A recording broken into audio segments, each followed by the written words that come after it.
we'll start with a huge contest in the context of this tournament. It is Georgia-Romania. As close to El Clasico as Rugby Europe Championship has, these two have been at each other's throats for decades in terms of this fixture. And one side has been comfortably superior to the other in recent times in Georgia, but they are by far the two sides in this competition with the most pedigree and the most history in the game, and probably the two form sides going into this week. That's true too. The game will be taking place this Saturday, that's March 27th. Kicks off 3 in the afternoon local time in Mikhail Meshki Stadium in Tbilisi. That's 11 a.m. our time in the UK and Ireland. As far as the weather's concerned, actually it's been grand in the tournament so far, but apparently Tbilisi is on course to be less kind. It might be a bit of a wet one, might be a bit of windy. So it's definitely a game that is likely to be determined by the big guys up front, and there are plenty of them on either side of the ball, and on either team as well. So we could be physical contests could be in store. And we will just look at both teams and what they will be looking to do to get the result here. Starting with Georgia, the hosts, for the first time in this tournament. They are hosting. They've been on the road for 3 weeks in a row. From Portugal to Spain to Russia. And now back to Tbilisi. Iberia, then Kaliningrad, and now Tbilisi at last. One wonders whether it'll suit them as much in the wet, given how they've been trying to play. Needless to say, they're in a great position. 3 wins from 3, as always. Georgia on course for the slam in this competition. The problem is, when you set such high standards for yourselves, the whole thing can fall apart in one game. So they have to, again, they have to deliver. If they're in a great position, they win this game, they pretty much have the slam. They've one game left, which will be a home game against Netherlands or Belgium. Whoever wins that game. That's a mismatch. A massacre. That's a mismatch that Georgia will win. So if they win this, they'll be in almost have the Grand Slam already, pretty much, and then they'll be going into next year in a dominant position as far as World Cup qualification is concerned. Yes, they can manage to try and sew up that And last year would change things, though. It would put things right back in the mix, and they make no mistake about it, Romania are a dangerous side. They're physical, like the Russians were. At their best, they can get a bit of offense going, and they might not be as slow or as impotent. They certainly have better wingers than Russia have. They do. So they'd from a Georgian point of view, if they find themselves not winning the forward battle, they could run into some difficulty here, especially in the wet. Absolutely interesting. It'll be. I think they will be targeting the scrum. It's very rare that you see a Georgian scrum go backwards in any capacity, and when it happens, they tend to really not like it, and it will be a focus for them. Like that showing in Russia will not sit well with them, despite the win at scrum time. So I think they will be targeting that set piece, as they always do. But I think they're refocused in terms of the week in it, and it's Romania, the old rivalry. It'll be easy enough to get up for it. I'm curious to see if Bregvadze will get a start at hooker in the contest. I want him in there. I think the last couple of guys who've been in there at hooker have not delivered for Georgia. Bregvadze off the bench has been making stellar impacts in each of the opening few games. Certainly I don't want to see Mamukashvili come back in. I think it was right to get, as much as the scrum wasn't helped last week, Mamukashvili is just too prone to mistakes. And I definitely want the young, physical, dynamic front rowers in general. I would keep Melakidze in there, but that said, rotation has been key to what Georgia have done so far. Well, they have more of a squad to lean on, and probably more depth than all of the teams in this comp, and that is their secret weapon, really, as well as being a higher caliber outfit when when all sides field their first 15. Russia actually have some depth in there as well. Georgia, you mean? Or Georgia, Russia, Indeed.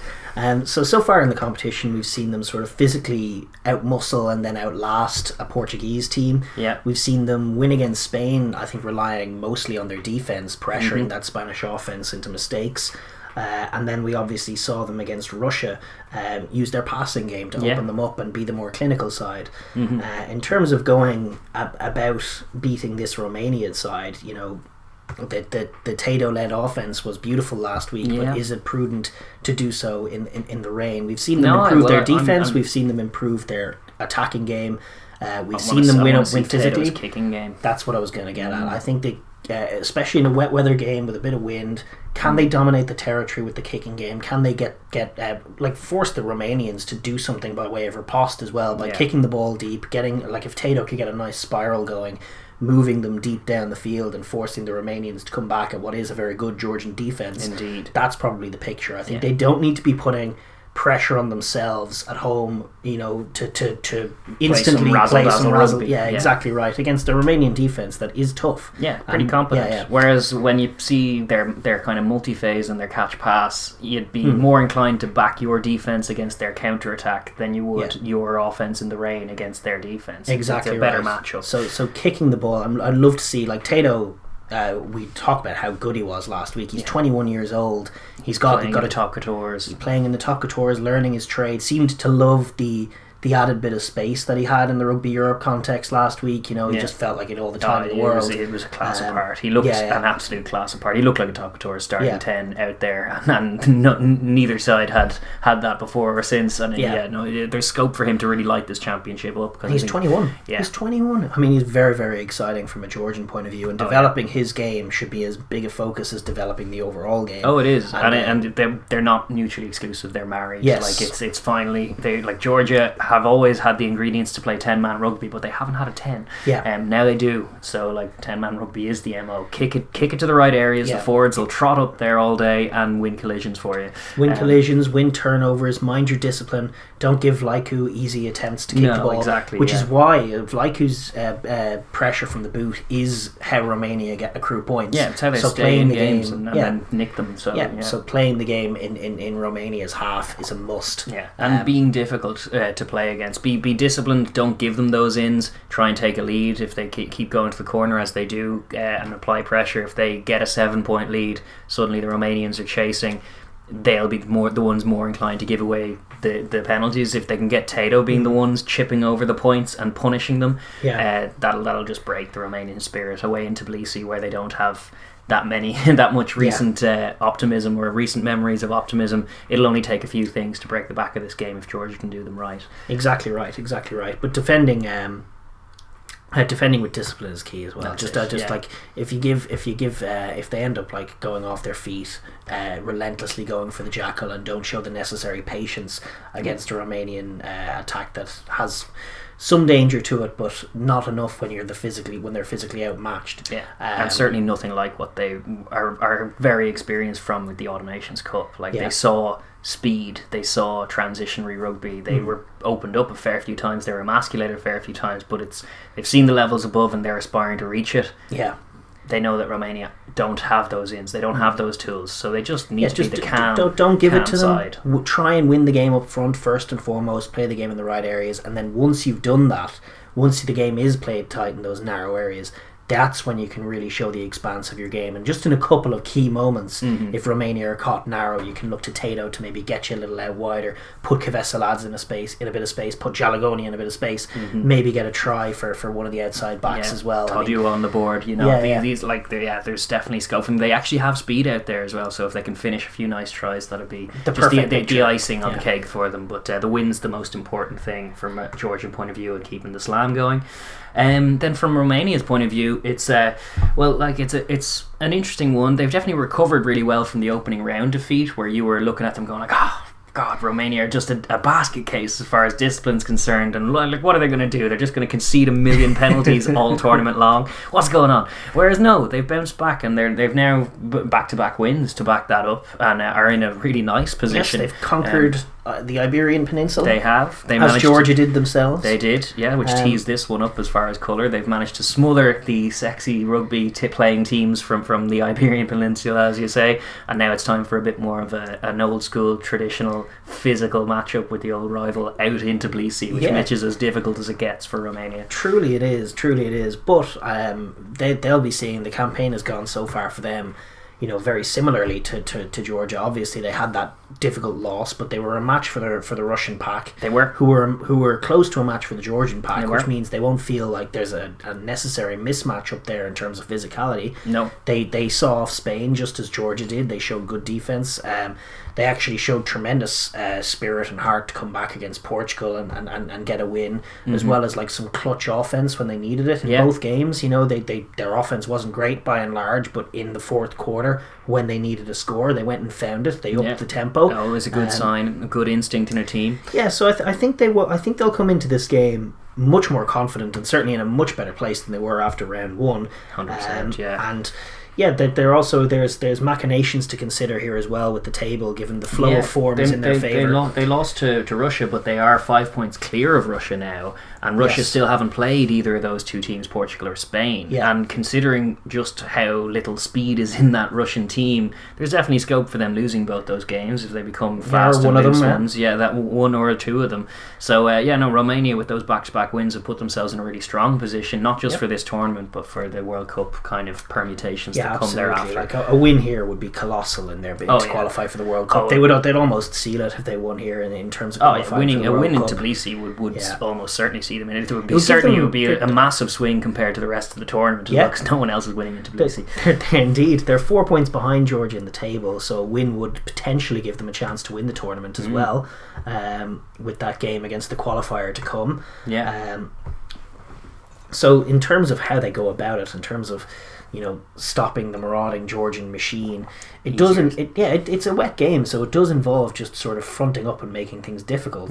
Target the ball in the tackle, dislodge it, try and create scrums, try and stand up at scrum time. Obviously, try and edge the scrum, try and give as good as you get at scrum time, and show your forward pack up as a strength of yours as well. And then tilt the Georgians. Get on top of them.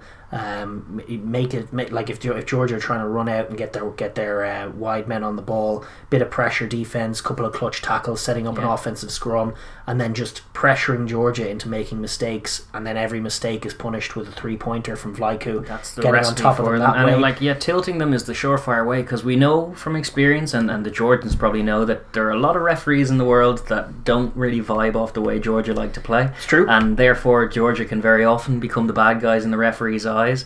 But it is on their opponents to try and make that so. Romania need to be creating those pictures, creating those frustrations, where the Georgians then do try and do some reckless things, and then the ref does get on their case, and then that does get their kicking game going where they can chip over the threes, and all of that is the snowball effect of it. But it involves Romania being the bit more wily team, the bit more canny one, the good books in the good books as far as the ref's concerned, doing no wrong, while the Georgians are exacerbating their scenario. That's what the Romanians have to try and create. It's easier said than done. It's not like it's a pretty intangible thing, the referees' whims, but they need to try and be on the right side. And just bring energy on defence. Get in the young out halves. Like, Tato's great, but he's 21. Get in his face, put a few hits on him, slow him down, slow Georgia down generally, and just make it a wet weather scrap where you're trading threes, nobody has the edge, and then, as they have done, to be fair to them, in the last 2 weeks, finding a clutch score in the last 20, where they have set a decent blueprint for themselves, where all of a sudden off a line out, they get an edge in the maul, and then it's quick. The replacement scrum half who's come on for them, whose name escapes me at the moment, has added a bit of zip, and moving the ball with a bit of tempo, just one out runners, but edging contacts, keeping it quick, and then finding one of your back three who are quick as a unit. They are very good back three. Putting one of them on the ball, they've mixed it up, so they've got both wingers. Dumitru has hit short lines. They've also had the blindside winger come in on the ball, and then last week obviously they worked the short side and just put the fullback Melinte in for a nice try. Just one of those clutch plays, staying in the game, kicking threes, and then getting to that period and executing a clutch play at a clutch moment is kind of their winning picture. It is, and I think trust in their maul should be thing, because their maul was very effective against Spain, and there's no reason to believe it won't be against Georgia. Obviously Georgia are big and strong, but their maul defense is a bit suspect at times. Their locks aren't especially telescopic. They're kind of a bit more stocky, kind of built like flankers. So there's scope. If you can get your setup right and get your pod right, you can maul the Georgians. You can do some damage to the Georgians that way, and they definitely should try and do that. And it serves to kind of slow the game down a little and keep that pace low, and then if you can manufacture a penalty for collapsing, you kick it over as you do, and you can build your score that way. And they want to try and keep the tempo slow and keep their 3-pointers flowing, frustrate the Georgians at home, and then capitalise on the error and try and nick the game. Yeah, absolutely, 100%. With all that said, I guess how do you see this one playing out? Well, it's a foolish man who bets against the Georgians in Tbilisi, unless maybe they're playing the All Blacks. But I reckon the Georgians will get this done. Yeah, we've talked about a Romanian picture, and there is one out there. But I actually think that Georgia have been playing with pretty decent composure away from home so far, and I expect them to build on that. I expect them to move the ball quite well, but obviously in the wet weather, go back to their roots and They are very strong up front. Yeah. They do have some phenomenal playmakers.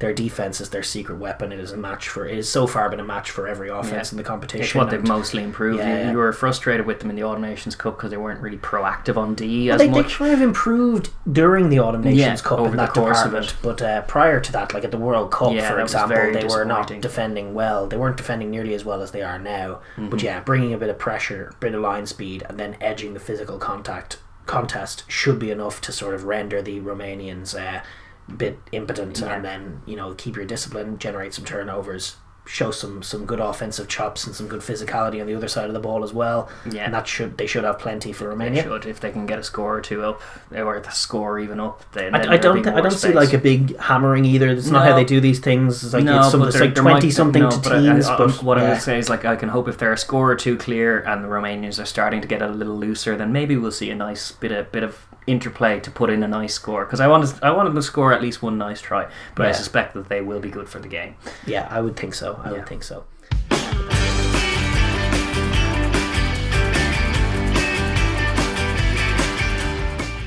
Thank you very much for watching the Overlap Rugby podcast. If you enjoyed that video, be sure to give it a like, share with your friends, and leave a comment down below as well. We really do want to hear your thoughts.